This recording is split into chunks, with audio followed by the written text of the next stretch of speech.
Chest location उसका दिल नहीं धड़का और हमें उसका दिल धड़काना है, कैसे धड़काएंगे तो देखिएगा। तो हमें सीपीआर मतलब चेस्ट कॉम्प्रेशन, छाती का दबाव कैसे कर सीखेंगे। हमें हाथ में कहाँ रखना है, पहला हाथ हथेली ऐसे सीधे सीधे रखनी हथेली।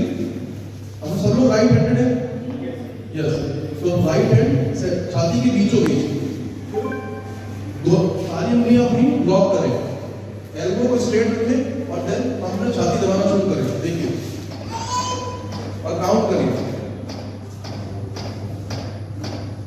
इसे हम बोलते हैं चेस्ट कंप्रेशन और सीपीआर। जब भी किसी का तो रक्त नहीं है मतलब उसका दिल नहीं धड़कता, तो हमारे जो हाथ है वो उसका दिल, उस मरीज का दिल धड़का रहा है। हम लोग जब दबाते हैं तो ऐसे दबाने से हमारे मांसपेशी नीचे जो हार्ट रखता है वो दबेगा। तो जब भी हम सीपीआर करें तो कुछ बातें हमें याद रखनी है। जैसे आपको बताया, पहला काम हमें बेस्ट क्वालिटी सीपीआर करना है। तो पहला काम है कि जब भी मरीज कहीं गद्दे पे या कुर्सी पे बैठा हो, अनरिस्पॉन्सिव हो जाए, तो पहले से एक फर्म सरफेस में ठोस सतह पे लिटाना है, पहला काम। दूसरा काम, हमारा हाथ कहाँ होना चाहिए, जैसे इस डमी को इधर लिटा लेते हैं और ये निपल्स है बीच में, इसके बीचों बीच अपना हाथ रखना है, ठीक है, बीचों बीच हाथ रखना है। हम लोग राइट हैंडेड है तो हम लोग ये वाला हटका लेके बात करेंगे। देखिए सेंटर ऑफ द चेस्ट, देखिए सेंटर ऑफ द चेस्ट, और उसके बाद दूसरी हाथ की उंगलियां इंटरलॉक करेंगे, हमारे एल्बो स्ट्रेट, ये स्ट्रेट। उसके बाद हमारा जो छाती का दबाव है वो 5 सेंटीमीटर नीचे जाए। देखिए कैसे दबाते हैं, 5 सेंटीमीटर नीचे छाती जाए और हाथ ऊपर आए, एडिक्वेट रिकॉइल आए और एडिक्वेट कंप्रेशन डेप्थ हो। इसके अलावा सबसे इंपॉर्टेंट चीज क्या है, टाइमिंग, करेक्ट।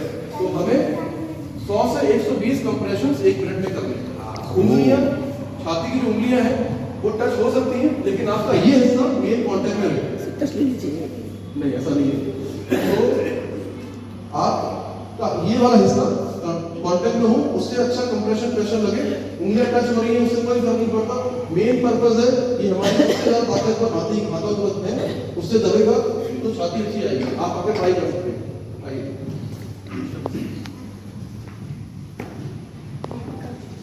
देखिए तो पहला आप घुटने मोड़ लेते हो, देखिए अपना हाथ बीचों बीच रखिए, ठीक है, दूसरा इंटरलॉक, पहले घुटने मोड़े, मोड़े, यस, आगे आइए पास में, ठीक है, एल्बो लॉक स्ट्रेट और काउंट करें 1 2 3 4, थोड़ा तेज, परफेक्ट।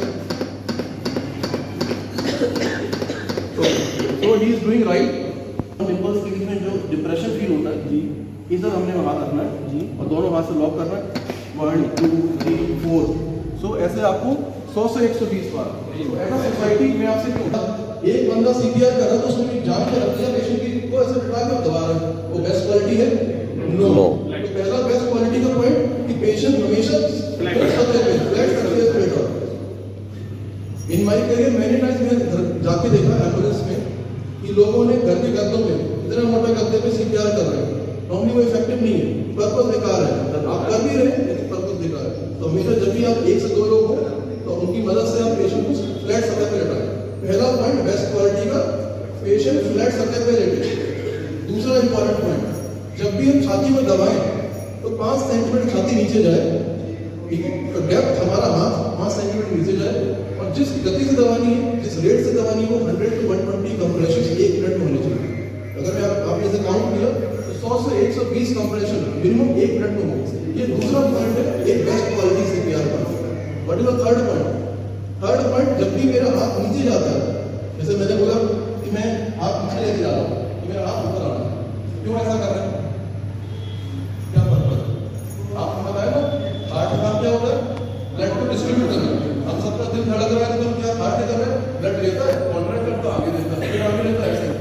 तो ये हार्ट करी है। तो मैंने जब हार्ट को दबाया तो मैंने क्या किया, हार्ट को दबा दिया, तो हार्ट में जो खून था तो सभी खून चला गया और जैसे मेरा हाथ ऊपर आया तो हार्ट में से खून भर गया। तो जब हैंड अपना रिलीज करते ऊपर लाते हैं उस समय हार्ट भरता है और जब हम दबाते हैं तो हार्ट खून देता है। तो इसलिए चौथा इंपॉर्टेंट पॉइंट, अगर सपोज करो कोई भी सीपीआर ऐसे ही करता रहा, हाथ ऊपर आएगी, हार्ट खून भरेगा तो खून तो आएगी तो दिया कहाँ से? अंडरस्टैंड? तो हमेशा चौथा इंपॉर्टेंट पॉइंट कि जब भी हम CPR करें तो एडिक्वेट रिकॉइल मतलब हाथ जो नीचे गया उसको ऊपर लिया, रिकॉइल आना चाहिए। लास्ट एंड अंतिम पॉइंट जो बहुत ही जरूरी है, जो बहुत ही लोग हैं CPR अच्छा कर रहे हैं, बहुत बढ़िया पेशेंट लटा दिया जमीन में, कंप्रेशन बहुत अच्छा चल रहा है, लेकिन आज क्या है कि मैंने आज सिखाया है और आप सबको आ गया। पेशेंट देखे कंप्रेशन देने वाले 10 हैं, तो मैंने कंप्रेशन शुरू किया, 5 कंप्रेशन मैंने किए, इमीडिएटली ये दौड़ के आया कि सर मैं भी करूँगा, 10 इसने कर दी। इमीडिएटली बाबू ने कहा कि मैं भी करूँगा।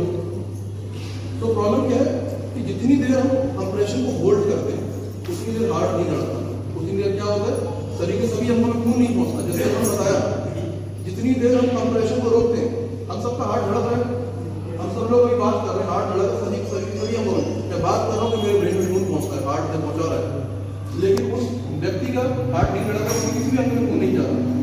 हम लोग हाथ दबा दबा के हार्ट से सभी अंगों में खून दे रहे हैं। तो अगर आपने जो CPR का जो चेस्ट कंप्रेशन है, अगर 2 मिनट से ज्यादा होल्ड कर दिया, 2 से 10 सेकंड ज्यादा होल्ड किया, अगर 10 सेकंड ज्यादा का पॉज आया तो पेशेंट मतलब सर्वाइव नहीं होगा। तो सपोज करो कि पहला रिस्पॉन्डर मैं हूँ, कोई भी पेशेंट तो सबसे पहले मैंने देखा और उसकी नब्ज चेक की, मैंने मदद मांग ली थी, नब्ज चेक की, सांस चेक की और मैंने CPR शुरू किया। तो 2 मिनट मिनिमम मैं किसी को CPR करने के लिए मिनिमम। तो 5वां इंपॉर्टेंट पॉइंट, मिनिमम इंटरप्शन इन CPR। इंटरप्शन नहीं होना चाहिए। ये नहीं कि मैं थक गया हूँ तो इमीडिएटली दूसरा करे। हम 10 सेकंड से अगर ज्यादा पॉज लेंगे तो पेशेंट का हार्ट कभी चलने के चांस है।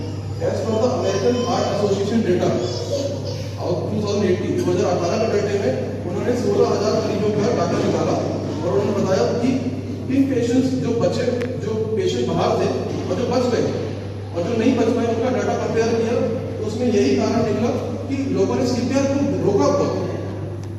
छाती दवाई सही सबको आता था, अमेरिका में एवरीबडी नो कि कैसे करना है CPR, तो उन्होंने सबने किया, लेकिन उन्होंने उस CPR जो पेशेंट बचे उन्होंने कंटिन्यूस करते गए।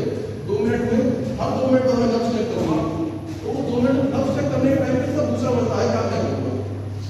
लेकिन जो पेशेंट नहीं बच पाए उन्होंने बीच में नब्ज चेक की और दौड़ चेंज करे, या बीच सपोज करो आप कर रहे 10 सेकंड 15 सेकंड में दूसरा करना, तो हमने हर 10 सेकंड में हार्ट को रोक दिया धड़कने से।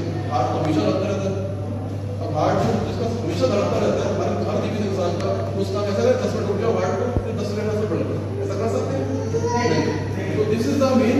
तो 5 इंपॉर्टेंट पॉइंट CPR के, सबको समझ में आता है CPR करना कैसे, बट इंपॉर्टेंट पॉइंट क्या है? 5 best quality CPR points. First important point, patient should lie always in the surface, firm surface. Second important point, depth of compression should be 5 centimeter. Rate of compression or gati of compression 100 to 120 compressions in 1 minute. Her 2 minute बाद ही हम लोग reassess करेंगे patient की। क्या reassess करेंगे? 2 minute बाद नब्ज check करेंगे, अगर पल्स आ गई पेशेंट की, इट मींस पेशेंट अलाइव होगा। ओके, उसके अलावा हर बार जब भी हम दबाएंगे तो एडिक्वेट हाथ ऊपर आना चाहिए, हर ऑपरेशन में रिकॉइल आनी चाहिए, एडिक्वेट रिकॉइल होनी चाहिए। एंड लास्ट एंड सबसे इंपॉर्टेंट जो मैं समझता हूँ वो है इंटरप्शंस। हमें कभी भी 2 मिनट के बीच में इंटरप्शन नहीं करना। एक पर्सन कर रहा है तो let him do at least for 2 minute. जब वो 2 मिनट बाद पल्स चेक करेगा तब आप उसकी मदद के लिए आ जाओ, काम करो, आप क्या करो। अंडरस्टैंड? तो बीच में इंटरप्शन कितने मिनट का होगा? 2 मिनट लगातार किया, फिर हमने चेक किया नहीं है, तो कितने मिनट का interruption? Less than 10 seconds. Always. It should be less than 10 seconds. If it is more than 10 seconds, then definitely it's futile. So 1 second हमेशा नब्ज चेक करने में हमें 5 से 10 सेकंड लगते हैं।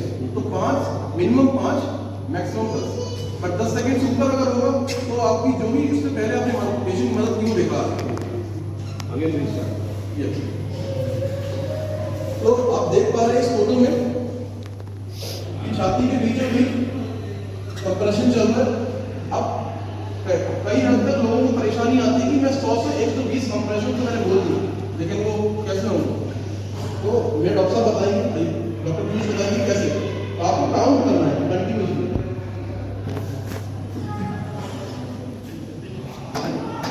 3, 4, 5, 6, 7, 8, 9, 10, 11, 12, वैसे इनका ऊपर गार्ड। तो हम लोग जब भी पेशेंट इमरजेंसी में होते हैं तो हम लोग चेस्ट कंप्रेशन करते रहते हैं और काउंट करते हैं, क्योंकि आपने कई बार देखा होगा कि कंप्रेशन के साथ सांसें भी लोग देते हैं। तो सीपीआर जो होता है, सीपीआर का मतलब है फुल फॉर्म मेडिकली कार्डियो मतलब हार्ट, पल्मोनरी मतलब लंग, रिसस्टेशन मतलब मदद। हम किसकी मदद कर रहे हैं? उस मरीज के हार्ट की और लंग की मदद कर रहे हैं। मतलब हमें सांसें भी इंपॉर्टेंट है, जितनी सांसें इंपॉर्टेंट होता है दिल का धड़कना भी इंपॉर्टेंट है। तो हाथ दबा के दिल को तो धड़का दे रहे हैं, बट सांसें तो हमने नहीं दी। तो होता क्या है कि हमारे भारत में, बाहर की कंट्रीज में हर इंसान एक मास्क, छोटा मास्क कैरी करता है, उसे पॉकेट मास्क बोलते हैं। वेस्टर्न कंट्रीज में हर ह्यूमन बीइंग, चाहे डॉक्टर हो चाहे नॉन डॉक्टर हो, हर इंसान एक छोटा सा मास्क पॉकेट में लेके हमेशा कैरी करके घूमता है। मैं अपने कोर्ट में नहीं घूम रहा हूँ, अगर मैं अमेरिका में होता तो हमेशा मैं कैरी करके घूमता हूँ। तो जब भी कभी कोई पेशेंट उनके सामने कोई भी व्यक्ति अनरिस्पॉन्सिव हो जाता है तो इमीडिएटली वो क्या करते हैं? अनरिस्पॉन्सिवनेस चेक करते हैं, इमीडिएटली फोन निकाल के नियर बाई एम्बुलेंस को फोन करते हैं। उस टाइम पे वो पल्स चेक करते हैं, पेशेंट की ब्रीदिंग चेक करते हैं 10 सेकंड के लिए। अगर उस व्यक्ति की पल्स नहीं आ रही, नब्ज नहीं चल रही, तो इमीडिएटली सीपीआर शुरू कर देते हैं। ओके, तो चूंकि वो कैरी करते हैं मास्क, तो क्या करते हैं? हर 30 कंप्रेशन पे छाती को 30 बार दबाया और उसके 2 सांसें दी, तो उसको 30:2। बट अपने भारत देश में कंप्रेशन ही नहीं होता, सांसें तो बहुत बड़ी बात है। और सोशल इश्यूज भी होते हैं। सोशल इश्यूज की सोसाइटी के बाहर है, फीमेल पेशेंट है, कभी कभी हमें नहीं पता वो सब्जी वाला है, उसके मुंह में उससे वॉमिटिंग हुई है, कभी कभी लोग ओरल हाइजीन अच्छी नहीं होती, पर हमारे पास ये मास्क नहीं होता, तो माउथ टू माउथ सांसें नहीं देना चाहते। उस अवस्था में हम उन्हें सांसें नहीं देते। लेकिन अगर आप एडिक्वेट चेस्ट, एक good best quality chest compression भी करते रहे, तब भी पेशेंट जीवित रह सकता है। सर ये बताइए कि जैसा बताया 1 मिनट में 120 ये प्रोसीजर कब तक मतलब कंटिन्यू करना है? कब तक करना है? Good question. 5 minute 10 minute? हाँ बिल्कुल सही बोला आपने।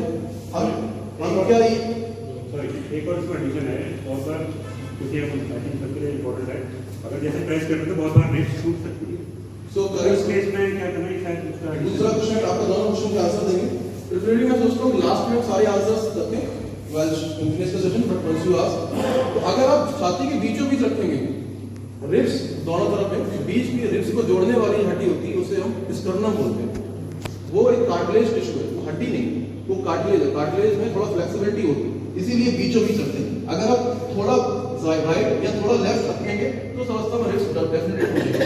लेकिन आप बीचों बीच निप्पल्स के बीच में लाइन, एक लाइन ड्रॉ कर रहे हैं तो अपने मन में ये लाइन है, एक ये लाइन है, बीचों बीच अपना हाथ रखेंगे, कभी भी रिस्क नहीं होगी, कभी भी।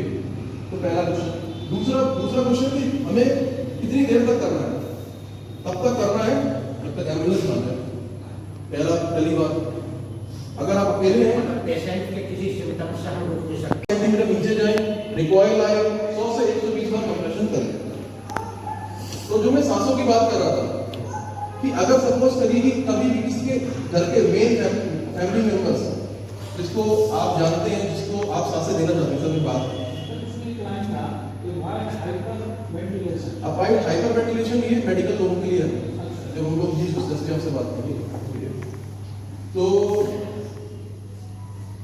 जब भी हमें पता है कि इस पेशेंट, सपोज करें कि मेरे कोई फैमिली मेंबर, मेरे दादाजी जिनको मैं जानता हूँ, अब वो मेरे सामने अनरिस्पॉन्सिव हो जाते हैं, ओके, और उसके बाद मैंने उनकी नब्ज चेक की, मैंने एम्बुलेंस के लिए ऑलरेडी फोन कर दिया, नब्ज चेक की और सांस चेक की, और नहीं सांस ले रहे, मैंने सीपीआर शुरू किया।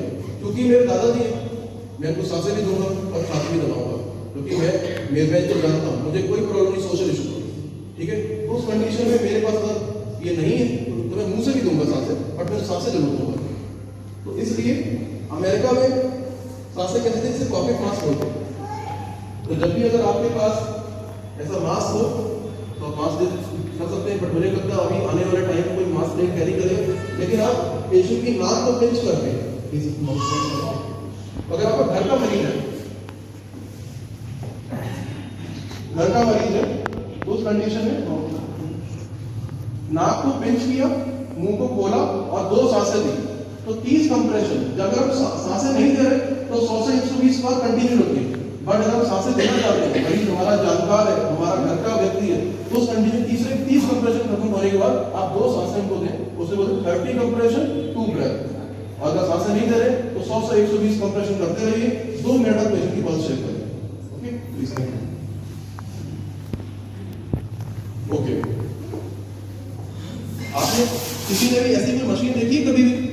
सब लोग एयरपोर्ट गए, सब लोग एयरपोर्ट जाते हैं, मेट्रो स्टेशन जाते हैं, हर एयरपोर्ट, हर मेट्रो स्टेशन, हर मॉल में ये एक मशीन होती है। इसका नाम क्या है? Automated external defibrillator. चलो मैं इसको सिंप्लीफाई करता हूँ। आप लोगों ने देखा डॉक्टर्स कभी कभी मरीज को शॉक दे रहे होते हैं, सबने देखा होगा ये डिफिब्रिलेटर वर्ड मेडिकल साइंस में शॉक देना होता है। किसी को शॉक देना, करंट देना, तो as per the data, as per the Indian data, as per the American data, कि हर 100 पेशेंट जिनका हार्ट बंद हो गया, जो कार्डियक अरेस्ट है, उसमें 30 पेशेंट जिनका दिल अंदर थोड़ा बहुत बड़ा था, ठीक है, थोड़ा बहुत बड़ा था, जिस कंडीशन में हम उन्हें शॉक देके उनके दिल को दोबारा लगा सकते हैं, उस समय ये मशीन मदद करती है। ठीक है, तो 100 में से 30 पेशेंट ऐसे हैं जिन पेशेंट को बचाया जा सकता है अगर ये मशीन टाइमली आती है। ठीक है, एडो सोसाइटी ये मशीन बनाई हुई है फॉर लेमन, डॉक्टर के लिए नहीं बनाई है। तो इसे हम एडी मशीन बोलते हैं, ऑटोमेटेड एक्सटर्नल डिफिब्रिलेटर। एक मशीन में 2 चीजें आती हैं, एक ऐसी मशीन है जिसमें 2 बटन है, और दूसरा आता है ये मास्क। देखिए ये 2 पैड आते हैं, ठीक है। तो ये 2 मशीन एडी मशीन में क्या है, ये ऑटोमेटेड एक्सटर्नल डिफिब्रिलेटर। ऑटोमेटेड मतलब ऑटोमेटिकली मशीन चलती है, बनाई इसलिए कि हमें तो नहीं पता, मुझे 10 साल लगे समझने में किस मरीज को करंट देना है, किसको नहीं देना, तो आपको मैं 1 घंटे में सिखा पाऊँ नहीं, तो मुझे ऐसी चीज बतानी कि जो आप मरीज को रियल टाइम में मदद कर पाए। तो ये मशीन ऐसे बनाएगी, इस मशीन में 2 बटन है, पहला ये हरी बटन जो ऑन करने के लिए होती है, दूसरी बटन स्टॉप देने के लिए, लेकिन हमें पता है देना कब है। तो जैसे ही आप कंप्रेशन कर रहे थे, 2 मिनट हो गए और इमीडिएटली समाओ कोई पर्सन आपके पास ये एडी मशीन लेके आ रहा है, तो पहला काम क्या होता है? पहला काम होता है मशीन को ऑन करना। तो मैंने इस मशीन को आपको डेमो करने के लिए मैंने इस मशीन के सारे कमांड आपके लिखे, देखिए कैसे क्या बोलता हूँ। पहला मशीन में क्या लिखा? Power on. पावर ऑन कहाँ करते हैं? फर्स्ट। तो जैसे ही उनके मशीन आ जाए, मशीन को सबसे पहला काम है पावर ऑन, बटन ऑन करना। 2 ही बटन इसमें, एक ग्रीन और एक रेड। ग्रीन से ऑन होगा। दूसरा काम क्या है मेरा? अब ऐसा है, हर मशीन है, इस 2 पैड ये प्लास्टिक से चिपकी हुई, ये सब पैड निकल जाते हैं, एक पैड बाकी के सामने और दूसरा पैड इधर। आप इसकी पीछे वाली फोटो देख रहे हैं, यस और नो। तो ऐसे 2 पैड लगाए। और तीसरा काम है जो कंप्रेशन कर रहा है उसने वो रोक दिया कंप्रेशन करना, और मशीन ने कहना शुरू कर दिया कि मैं हार्ट की रिदम को एनालाइज कर रही हूँ।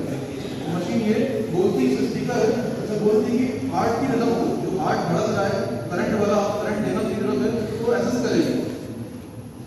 चौथा काम क्या है? उसका हाथ काम है लाल बटन पे।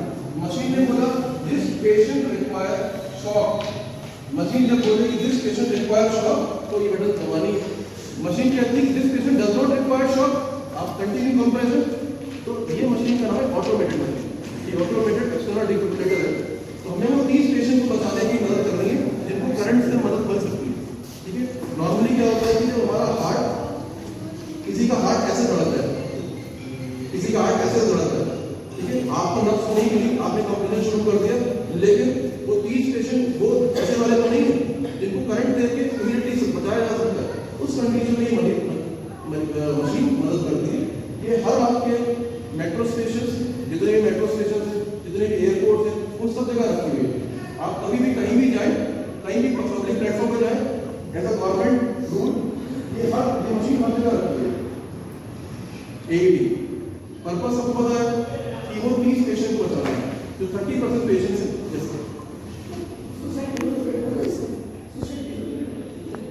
ये मशीन हाई बात करती है।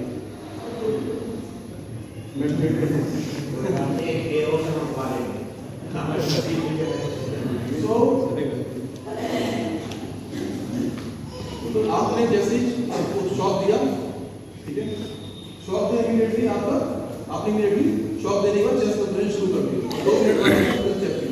ये मशीन की दूसरी खासियत क्या है कि नॉर्मली मेजॉरिटी ऑफ टाइम हम कभी टाइम नहीं देखते, 2 मिनट हो गए नहीं हो गए, ये कॉमन एरर है कि हम कंप्रेशन करे जा रहे हैं, गिरे जा रहे हैं, बट क्या तो 4-5 मिनट हो गए, बंदे पसीना उसीना निकल रहा है और वो कोई काम नहीं कर रहा। तो ये मशीन जैसे ही ट्रैक चिपका दी, ये मशीन उसी टाइम से, उसी सेकंड से टाइम भी काउंट कर देगी। हर 2 मिनट मशीन रहेगी, stop compression, assess the patient. तो ये मशीन इतनी आर्टिफिशियल इंटेलिजेंस से बनाई गई है, इतनी स्मार्ट है कि हर टाइम भी बताती है। ओके, तो और आपने शॉक दिया, पेशेंट की पल्स आ गई, और पल्स आ गई मतलब पेशेंट बचा लिया, patient revive return of spontaneous circulation, patient का दोबारा बढ़ने लगा, पेशेंट बच गया। This is all about power operated. This is battery operated. This is battery operated. This is connected to battery. Have a lifespan of 2 years. ये चलता है। So यहाँ पे मेरा BLS खत्म होता है।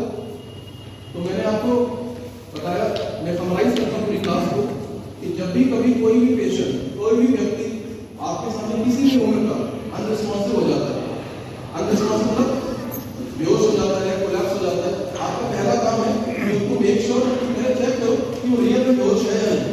पहला काम है उसके कंधे पे 3 बार टैप करो और मेक श्योर करो कि वो अगर नहीं बोल रहा तो आपने पहला इंश्योर किया कि वो रियल में अनरिस्पॉन्सिव है। दूसरा काम आपका था कॉल फॉर हेल्प। इमीडिएटली जैसे आप अनरिस्पॉन्सिव पेशेंट है, आपने कुछ फोन लगाया कि आपके आसपास जो भी पर्सन है उसको बोला कि प्लीज कॉल कर दीजिए, ये पर्सन अनरिस्पॉन्सिव है। तीसरा काम हमने क्या किया, हमने उसी वक्त उसके अपने हाथ निकाले और हमने उसकी नब्ज चेक की, पल्स चेक की, कैरोटिड पल्स। हमने इमीडिएटली कैरोटिड पल्स चेक की, ओके, और 10 सेकंड के लिए हमने उसकी देखा, 10 सेकंड पल्स देखा, उसको ब्रीदिंग, पेशेंट को पल्स नहीं है, ब्रीदिंग नहीं, मतलब patient is cardiac arrest, heart beat को लगा। उस कंडीशन में हमने सीपीआर शुरू किया। तो सीपीआर जो शुरू किया उसकी बेस्ट क्वालिटी सीपीआर करना है, वो पॉइंट्स हमने डिस्कस किए।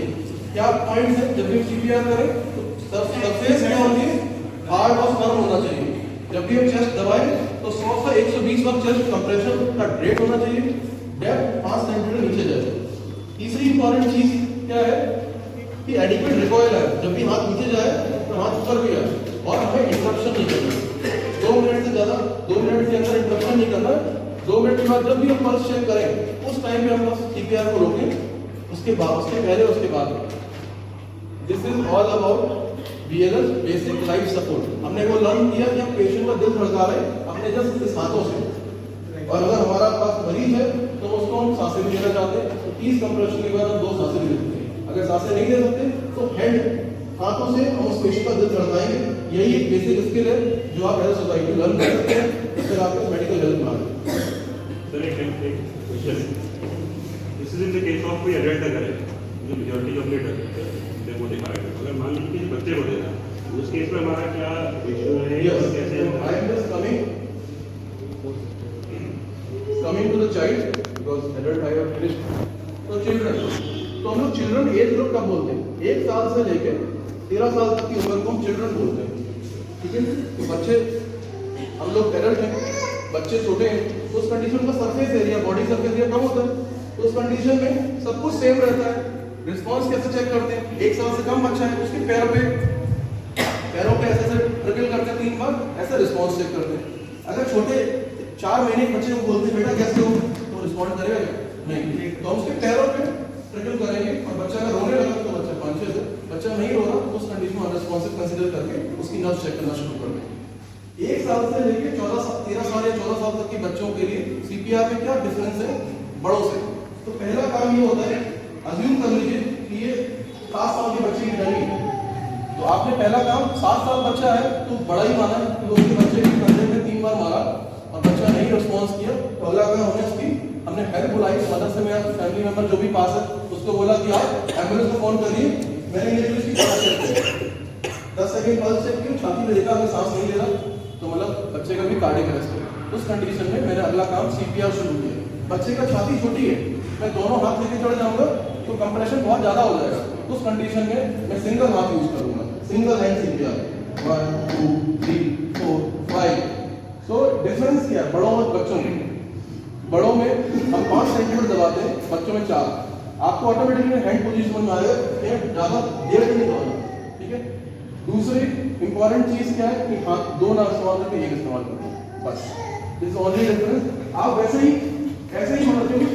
एज अ सोसाइटी हम आपको पूरी मेडिकल नहीं पढ़ा सकते, हमारा मैसेज आपके लिए होना चाहिए कि हमें आपसे क्या करवाना है। अगर आप कभी कोई भी व्यक्ति परेशानी हो तो हमें आपसे क्या कराना है, तो इजी रहना चाहिए चीजें। बड़ों के लिए बिल्कुल इजी, बच्चों के लिए ओनली वन मॉडिफिकेशन कि हमें सिंगल हाथ इस्तेमाल करना है। और अगर 1 साल से कम का बच्चा है तो वो बहुत छोटा है, तो उस कंडीशन में सिंगल हाथ भी बहुत बड़ा होगा, तो उस कंडीशन में आप उसको एज्यूम करिए कि आप बच्चे को पूरा हाथ में से ले लें और अपने अंगूठों से दबाएं। डिफरेंस 1 साल से कम बच्चे हम इनसर्कुलेट, आपने पकड़ा और बच्चों को ऐसे दबाया। 1 साल से लेके 13 साल तक बच्चे सिंगल हैंड, 13 साल से ऊपर एडल्ट कैन हैंड 2 बच्चे। तो ये मॉडिफिकेशन है। कंप्रेशन की डेप्थ 4 सेंटीमीटर हो जाती है, 13 साल से कंप्रेशन की डेप्थ 5 सेंटीमीटर हो जाती है। इस गति से 100 to 120 सरफेस फॉर्मूला से, ठीक है। इंटरप्शन नहीं करने, एडिक्वेट चेस्ट रिक्वायर्ड, हाथ ऊपर आए, सारी चीजें सेम एक्सेप्ट दो कि हमें हाथ कौन सा इस्तेमाल करना है, एक हाथ इस्तेमाल करना है या 2। अगर कभी कभी मेरे पास आजकल बच्चे आते 13 साल के हैं लेकिन वो फुल ग्रोन एडल्ट है, लंबे चौड़े अच्छे हट्टे कट्टे, तो उस कंडीशन मेरे सिंगल हाथ से 4 सेंटीमीटर नहीं दबा पा रहा, तो मैं दोनों हाथ लेता हूँ। अंडरस्टैंड? तो ये आपका बेसिक टाइम है कि आप क्या फिटनेस कर रहे हैं, उस समय जो व्यक्ति आपको मदद चाहता है आपको किस साइज का वो आपको जज करना है। ओके, एक और क्वेश्चन है, मान लीजिए कि किसी को कार्डियक अरेस्ट कभी खाते खाते मतलब मान लीजिए चोकिंग हो गई, क्या उस में आने को सेफ्टी से ध्यान रखो। I was coming first class में करेंगे तो कमिंग टू बच्चों का पहले कंप्लीट करें। तो बच्चों का मैंने देखा सेकंड मोड ऑफ राइट,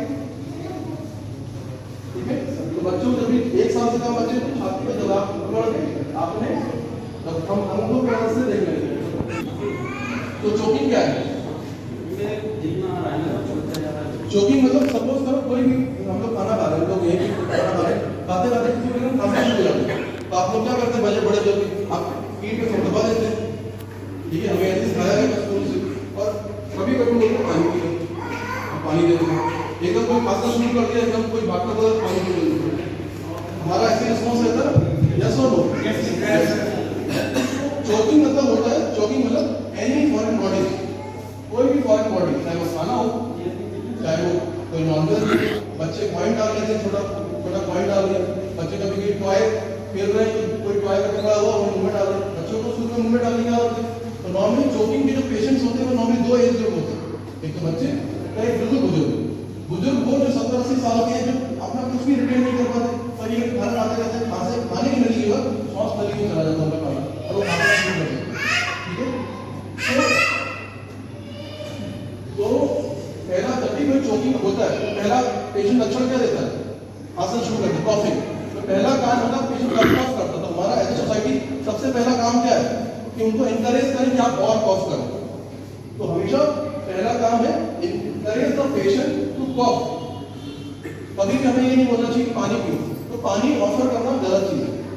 तो हमें जब भी कोई कॉफ कर रहा हो तो आप पीछे पे टैप कर सकते हैं और उनसे बोले खूब से खांसी करें, लेकिन कोई भी फॉरेन बॉडी, कोई भी खाने का टुकड़ा या कोई भी चीज अगर सांस नली में फंस रही है तो पेशेंट और उसकी फॉरेन बॉडी को वो नहीं निकली, तो उस अवस्था में पेशेंट के लक्षण बढ़ेंगे। क्या बढ़ेंगे? मरीज को पसीने शुरू हो जाएंगे, मरीज को नीलापन शुरू हो जाएगा, उस कंडीशन पेशेंट बोल नहीं पाएगा, सांस में दिक्कत होगी।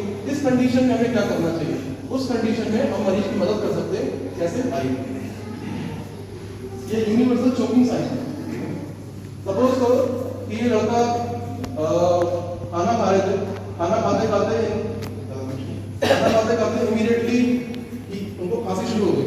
खांसी शुरू की, सोसाइटी से इन्हें बताया गया कि खांसते आओ, अगर नहीं निकल रहा तो ठीक है, पानी में कुछ नहीं दिया, ये भी इमरजेंसी में है, इनको पसीने निकल रहे हैं, नीले पड़ रहे हैं, ठीक है, और बहुत बुरी हालत में सांस नहीं ले पा रहे। तो मुझे बताया कि खाना खाते जो है चोकिंग है। अच्छा ओके, तो कैसे मदद करूँगा उनको? मैं नहीं पीछे खड़ा हो जाऊँगा, कैसे ही खड़े पीछे खड़ा होगा, एक काम मैंने दोनों काम को पीछे रखी, क्यों? अगर ये गिर जाए तो मैं इनको सपोर्ट कर पाऊँ। दूसरा काम क्या है, मैंने अपना लेफ्ट हैंड इधर रख दिया, नाभि में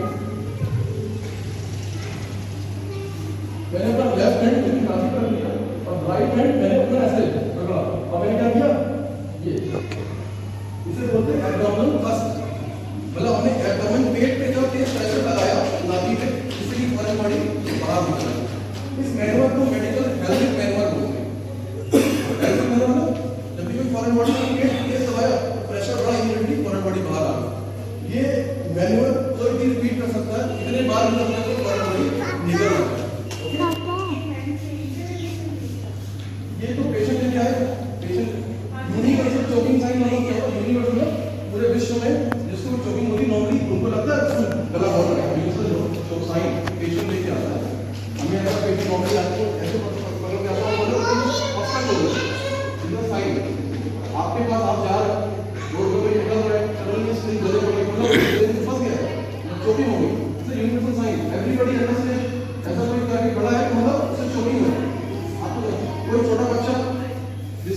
हमारा आपको ये अंडरस्टैंड होना चाहिए चोकिंग होगी, इसे तो यूट्यूब में चोकिंग है, ऐसे पेशेंट आते हैं मेरे पास, मुझे छोटा मोटा गला बहुत बड़ा है।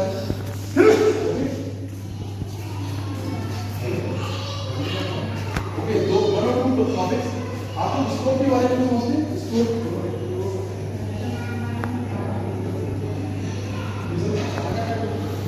आपकी ब्रेन स्ट्रोक सर, वो भी अटैक, ब्रेन स्ट्रोक। मैं हिंदी भाषा में आता हूँ। जैसे आप बोलते हैं कि किसी को लकवा मार गया, कि मैं वहाँ गया था, उनकी मौसीली हाथ कमजोर पड़ गया, एक पैरालिसिस से फालिस मार गया। आप इससे तो सहमत हैं? यस। हमारे शरीर के सभी मेजर जैसे दिमाग, हार्ट, सबको हर सेकंड खून मिलना चाहिए। किसी कारणवश ब्रेन के किसी हिस्से में खून ना पहुंचे, सपोज करो कि लेफ्ट साइड और राइट साइड के आगे के हिस्से ब्रेन में खून नहीं पहुंच रहा, तो इमीडिएटली किसी का हाथ फंस गया, या मैं ये पकड़ रहा हूँ, मेरे हाथ से ये छूट गया, मेरा हाथ कमजोर हो गया, ये एक सिम्टम किसका है? ब्रेन स्ट्रोक का। तो अगर किसी भी पेशेंट को ऐसे कुछ 5 लक्षण हो, तो ये लक्षण ब्रेन स्ट्रोक के, मतलब ब्रेन के किसी हिस्से में खून नहीं पहुंच रहा, ब्रेन के किसी हिस्से में की नस फट गई है, ये ब्रेन स्ट्रोक है। फालिस मारना, पैरालिसिस, सब एक ही हिंदी वर्ड है। तो क्या है उसको हम लोग क्या लिखा है? Be fast, we have to be fast. कैसे? B for balance. मैं आपसे बात कर रहा हूँ, चल रहा हूँ, सडनली मेरा बैलेंस गड़बड़ हो गया, मैं गिर गया, मतलब चक्कर आ गिर गया, बैलेंस, लॉस ऑफ बैलेंस, एक लक्षण है ब्रेन स्ट्रोक का। दूसरा आई, ई फॉर आई, मैं देख रहा हूँ दोनों आंखों से, सडनली मेरी दाई आपकी आंखों से देखना बंद हो गई इमीडिएटली। मेरे मुझे ग्लोकोमा नहीं था, कोई मोतियाबिंद नहीं था, इमीडिएटली मेरी अपनी आंख की रोशनी चली गई। तो ये दूसरा लक्षण किसका है? ब्रेन स्ट्रोक का। तीसरा, मैं आपसे बात कर रहा हूँ, आपसे क्लियरली बोल रहा हूँ, सडनली मेरे एक तरफ का मुंह टेढ़ा हो जाता है, फेशियल डेविएट हो जाता है, तो आपको लगा कि लकवा मार गया है, तो इमीडिएटली ब्रेन स्ट्रोक का लक्षण है। चौथा लक्षण, ए फॉर आर्म, सडनली बात करते करते किसी का आर्म, कोई भी आर्म, हाथ का या पैर ढीला पड़ जाए, कमजोर होने लगे, तो ब्रेन स्ट्रोक का लक्षण है। बात करते करते आवाज गड़बड़ा जाए या स्पीच ऑल्टर्ड हो जाए, तो ब्रेन स्ट्रोक का लक्षण है। तो कैसे हम याद करते हैं? ये be fast is made for the societies, it is not made for doctors. Be fast मतलब जब भी किसी पेशेंट को लॉस ऑफ बैलेंस हो जाए, किसी की भी आंखों में विजन चला जाए, किसी का फेस वीक हो जाए, किसी की आर्म वीक हो जाए, किसी का आवाज में नड़बड़ापन आए, इनमें से कोई भी एक लक्षण अगर है तो वो ब्रेन स्ट्रोक का लक्षण है। What is T? Time to call the medical help, otherwise you will loss that area of brain. अगर आपको किसी भी पेशेंट को ऐसे कोई सिम्टम्स है और आपने टाइमली फोन नहीं किया, तो patient will be life long paralysed and I do not have anything to offer for the patient.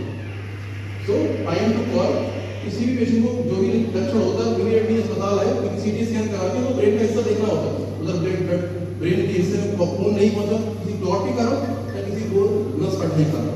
Okay, यह सब बता रहे थे हार्ट अटैक का काम क्या होता है? पंप करना ब्लड। ये हार्ट की मांसपेशियां है और ये हार्ट की धमनियां हैं, ब्लड वेसल्स है जो हार्ट को ब्लड सप्लाई करते हैं।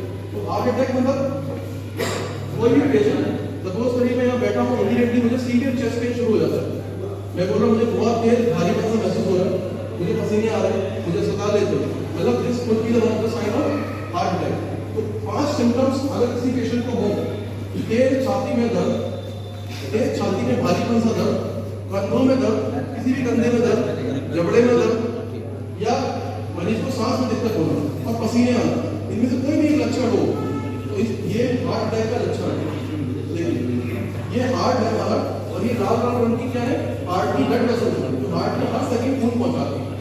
इधर क्या है? ये वाली हार्ट, इस हार्ट में क्या है? कोलेस्ट्रॉल जम गया, बहुत सारा कोलेस्ट्रॉल जम गया, तो ब्लड नहीं जा पा रहा आगे उस मसल में, मरीज को ये लक्षण आ रहे हैं, छाती में दर्द।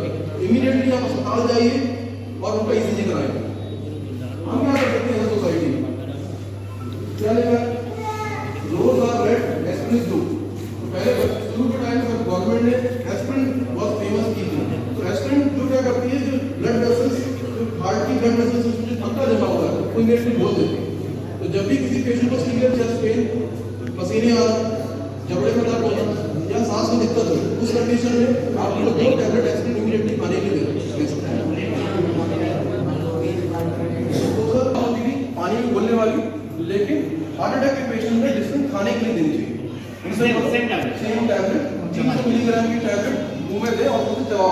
दांतों में चबा होगा, ठीक है, क्योंकि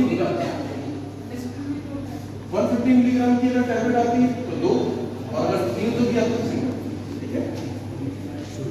अब मैं लास्ट टॉपिक डिस्कस करूंगा कि as per the data of ICMR unfortunately Bharat देश अपना डायबिटीज के सेकंड नंबर पे आ गया, क्योंकि मिठाइयाँ बहुत कम की, काफी बहुत त्योहार आ जाता है, ठीक है। तो डायबिटीज का प्रॉब्लम क्या है कि कभी दिक्कत होती है जब हाई शुगर 15-20 साल तक चलती तब दिक्कतें आती हैं, लेकिन लो शुगर तो कभी भी दिक्कत कर सकता है। तो अगर कोई डायबिटीज का पेशेंट जिसने दवाइयाँ खा ली, इंसुलिन लगा लिया, डायबिटीज दवाइयाँ खा ली, बट आप सब लोग होते हैं ना कि आज खाना तो मिला नहीं, बट गोली खा के चले होता है सर। तो अगर आपकी शुगर लेवल ड्रॉप हो जाए, इससे वो बोलते हैं लो शुगर, और मेडिकली इस वर्ड बोलते हैं हाइपोग्लाइसीमिया और शुगर हाइपो का लो। तो किसी भी पेशेंट को, शुगर वाले पेशेंट ने दवाइयाँ खा ली, या कोई इन्फेक्शन हो गया, खाना पीना कम हो गया, दवाइयाँ गोली खा रहे हैं, उस कंडीशन में अगर कुछ ऐसे सिम्टम्स हो, दवाइयाँ खा ली, हाथों में कंपन शुरू हो गई, पसीने आ रहे हैं, बता मेरी शुगर क्या होगी। हर डायबिटीज का पेशेंट को पता होता है शुगर कम होने का लक्षण, जैसे उसको लगा कि कंपन हो रहे हाथों में, पसीने आ रहे हैं, गर्दन बढ़ती है, मेरी शुगर कम होगी, तो मुझे खाने होगी, तो आप इमीडिएटली उनको चीनी, गुड़, ऑरेंज जूस जो भी आपके अवेलेबल हो इमीडिएटली दें। मैं आपसे डिस्कस क्यों कर रहा हूँ, आपको ऑलरेडी पता है कोई रीजन है। तो क्या है, कभी भी किसी भी पेशेंट का शुगर 70 हो जाता है, शुगर लो शुगर, ठीक है, बट उस पेशेंट में शुगर के लेवल इतना ज़्यादा ड्रॉप कर जाता है वो बेहोश हो जाता है, अनकॉन्शियस हो जाते हैं, ठीक है। कभी कभी कुछ पेशेंट को मिर्गी के दौरे भी आ जाते हैं, 2 शुगर इतनी कम होगी, 10 शुगर रहेगी, 12 शुगर रहेगी। मेरे जूनियर डॉक्टर से कभी कभी सोसाइटी में आते हैं और पेशेंट रिस्पॉन्सिव पड़ते शुगर पॉइंट करते हैं, उनकी शुगर 22 मिलती है, इमीडिएटली उन्होंने क्या किया, कैनुला किया और एक शुगर दे दी IV फॉर्म में, पेशेंट उठ के बैठ गए। तो हमें आपसे जो डिस्कस कर रहा है ये टॉपिक, तो जब भी पेशेंट कॉन्शियस हो, लो शुगर का पेशेंट कॉन्शियस मतलब आपसे बातचीत कर रहा है, बता पा रहा है कि लक्षण हो, उस कंडीशन में आपको देना है शुगर विजन, किसी भी प्रकार की। लेकिन जब भी कभी मरीज लो शुगर का पेशेंट अनकॉन्शियस हो जाए, बेहोशी अवस्था में पड़े, तब कभी उनके मुंह खोल के शुगर बढ़ता है। कभी भी अगर किसी बेहोशी कंडीशन में शुगर डालने होंगे, क्योंकि अगर आपने बेहोशी पर तो शुगर डाली होंगे तो उसकी सांस में डालने की किडनी के लिए नुकसान आएगा। तो हमेशा जब भी कभी लो शुगर हो, अनकॉन्शियस स्टेट हो, और या पेशेंट का मेडिकल दौरा है, उस कंडीशन में आप इमीडिएट एम्बुलेंस कॉल करें। अगर आपने ज़्यादा शुगर चेक करने की मशीन है, शुगर चेक करें, बेसिकली मेडिकल पर्सन की हेल्प हो जाएगी, ना लो शुगर का केस है इमीडिएटली आ जाएगी।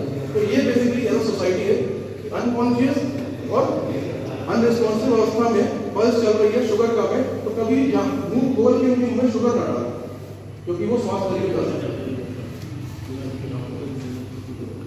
So last topic, आंसर ये क्वेश्चन, लास्ट टॉपिक तो अभी मैं इस एरिया में नया है, मैं लास्ट 9-10 साल से प्रोटेस्ट भी करती हूँ। तो मैंने इस एरिया में देखा कि अक्सर स्नेक बाइट के केसेस मेरे पास आए, छोटे बच्चे स्नेक बाइट हो गए।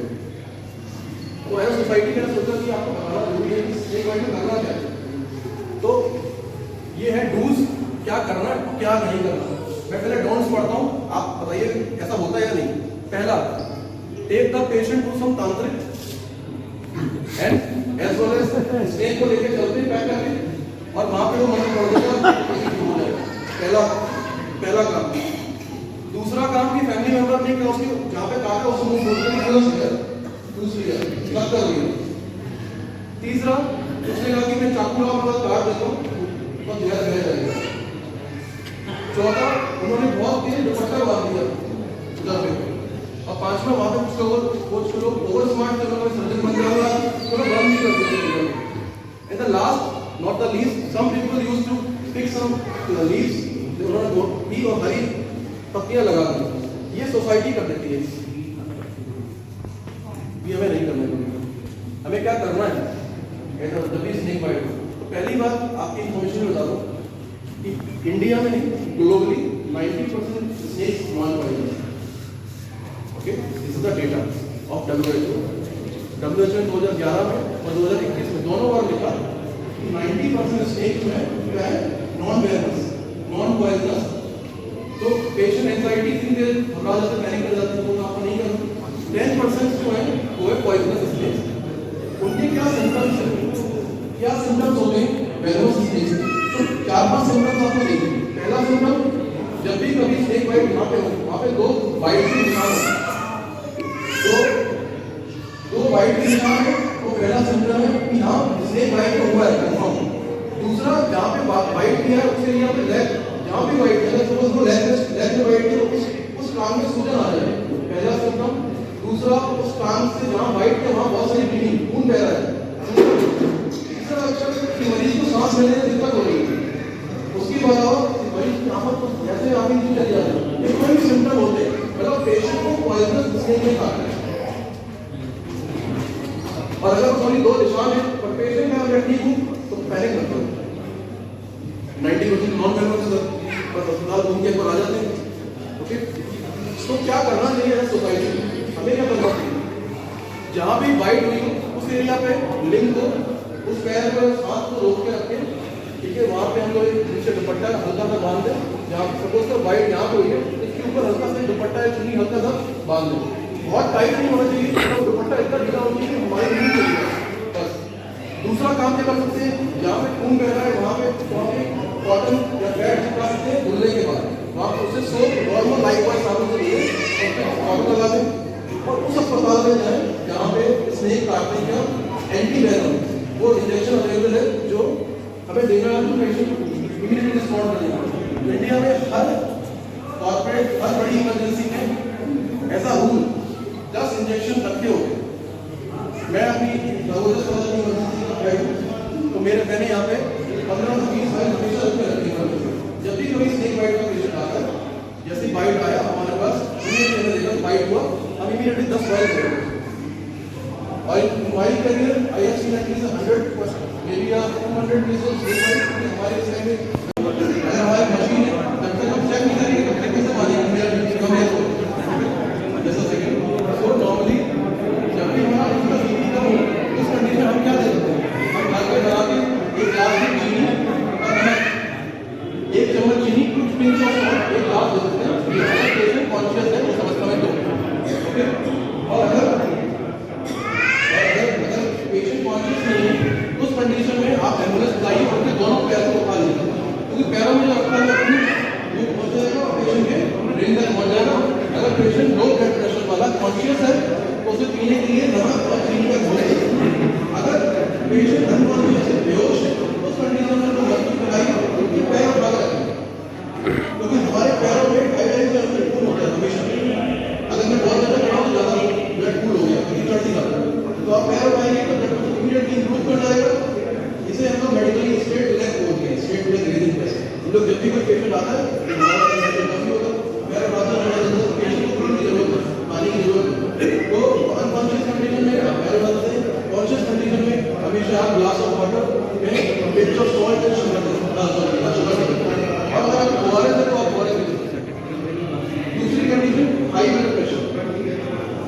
जब भी कभी किसी पेशेंट को हाई ब्लड प्रेशर है, हम लोग बोलते हैं high blood pressure, high blood pressure किसी का ऊपर का बीपी 140 और नीचे का बीपी 180 से 100 के बीच में है, तो हाई ब्लड प्रेशर बोलना शुरू कर देते हैं। जैसे किसी का कोई बीपी दवाई खराब नहीं करता है, 150 90 आया, उस कंडीशन में क्या करना चाहिए? उस कंडीशन में जो उसकी दवाइयाँ हैं वो खाएं। बट अगर किसी के पेशेंट का बीपी 170 और नीचे 105 से ऊपर आए, उस कंडीशन में उसकी जो रेगुलर दवाई है वो आपको इमीडिएटली अस्पताल जाए। This is only message to you.